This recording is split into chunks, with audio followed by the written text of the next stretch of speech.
Hello guys, कैसे हो आप सब। आइए अब बात करते हैं अगले चार खोई हुई सभ्यता की।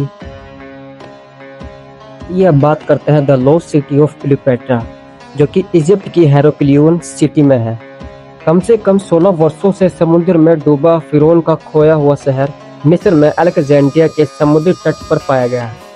क्लियोपेट्रा पुराने टाइम में मिस्र की लास्ट फिरौन थी और ऐसा माना जाता है कि उसका शहर भूकंप और उसके चलते होने वाली समुद्री लहरों के कारण बढ़ते समुद्र में खो गया था। अब तक इस जगह पर प्राचीन मूर्तियां और मंदिर पाए गए हैं, जिनमें से कई बहुत अच्छी सिचुएशन में है। आइसिस की मूर्तियां, एक फिनिक्स और बड़े लाल ग्रेनाइट पिलर, साथ ही साथ एक महल की नींव और साइट पर पाए गए अवशेषों में से है। खोए हुए पानी के नीचे के शहर में लगभग 20,000 प्राचीन अवशेष पाए गए हैं। पानी से बरामद एक वस्तु क्लियोपेट्रा थर्ड की 2000 साल पुरानी पत्थर की मूर्ति है।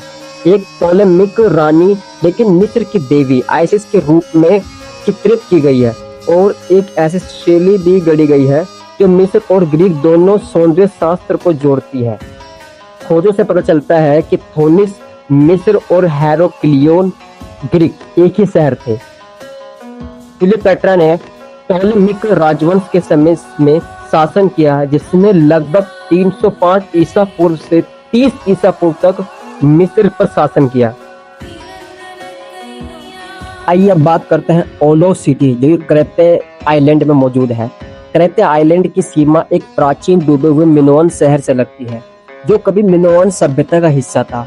ओलोस एक पानी के नीचे एक शहर है जो कभी 40,000 से ज्यादा लोगों का घर था।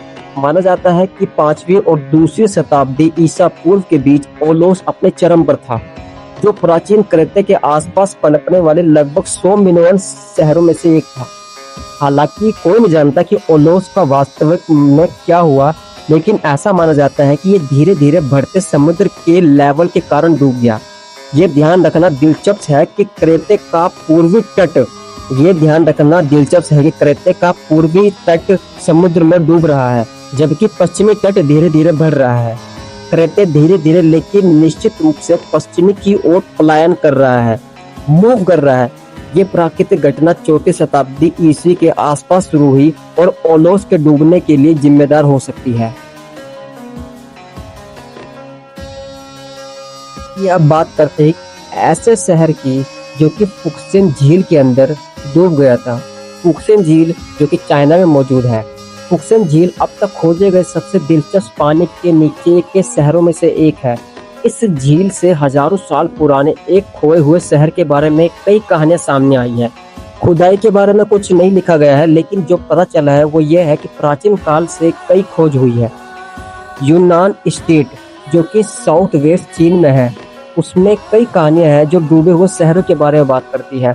प्राचीन शहरों में से एक जिसे रिसर्चर्स ने सबसे पहले झील के तल पर माना था, वह युयुआन शहर था। शहर पर लगभग 590 से 900 ईस्वी तक कब्जा था और ये माना जाता है कि ये समुद्र के तल में डूब गया था। हालांकि रिसर्चर्स ने तब से कंक्लूजन निकाला है, ये रिसर्च निकाली है कि पानी के नीचे का शहर युयुआन का नहीं हो सकता, क्योंकि अब तक की सबसे कलाकृतियां पत्थर से बनी है, ना कि मिट्टी से, जिससे युयुआन लगभग पूरी तरह से बना था। 2001 में समुद्री आर्कियोलॉजिस्ट की एक टीम ने झील का पता लगाने का फैसला किया और पिरामिड जैसी संरचनाओं के साथ साथ दूसरी और इमारतों और पत्थरों की वस्तुओं को देखने की सूचना दी। उनका दावा था कि ये खंडर 2000 साल से भी ज्यादा पुराने हैं और ये डायन किंगडम के नाम से जाने जाने वाली खोई हुई सभ्यता के हैं। इन पानी के नीचे खंडरों के बारे में कई अलग अलग कहानियां हैं। इसकी उत्पत्ति की पुष्टि करने के लिए और शोध की आवश्यकता है। आइए अब बात करते हैं रॉयल बंदरगाह, जो कि जमैका का खोया हुआ शहर के नाम से जाना जाता है। 1692 तक पोर्ट रॉयल नई दुनिया के सबसे इम्पोर्टेंट कमर्शियल बंदरगाहों में से एक था। हालांकि ये कमजोर दिल वालों के लिए नहीं था, क्योंकि इसे दुनिया भर में पृथ्वी पर सबसे दुष्ट शहर के रूप में जाना जाता था, दुनिया में सबसे दुष्ट शहर के नाम से। भूकंप और उसके चलते आई सुनामी ने जमैका शहर को खत्म कर दिया, जिससे ये समुद्र में डूब गया। खंडर आज भी ठीक ठाक है, जहां यात्री गोता लगाकर खोए हुए शहर का पता लगा सकते हैं। पोर्ट रॉयल जमैका, जो कभी एक सक्सेसफुल और स्ट्रॉन्ग बंदरगाह शहर और समुद्री डाकुओं के लिए एक रहने की जगह थी, 1692 में आए विनाशकारी भूकंप के कारण खोया हुआ शहर के रूप में जाना जाता है, जिसके कारण शहर का एक बड़ा हिस्सा समुद्र में डूब गया था।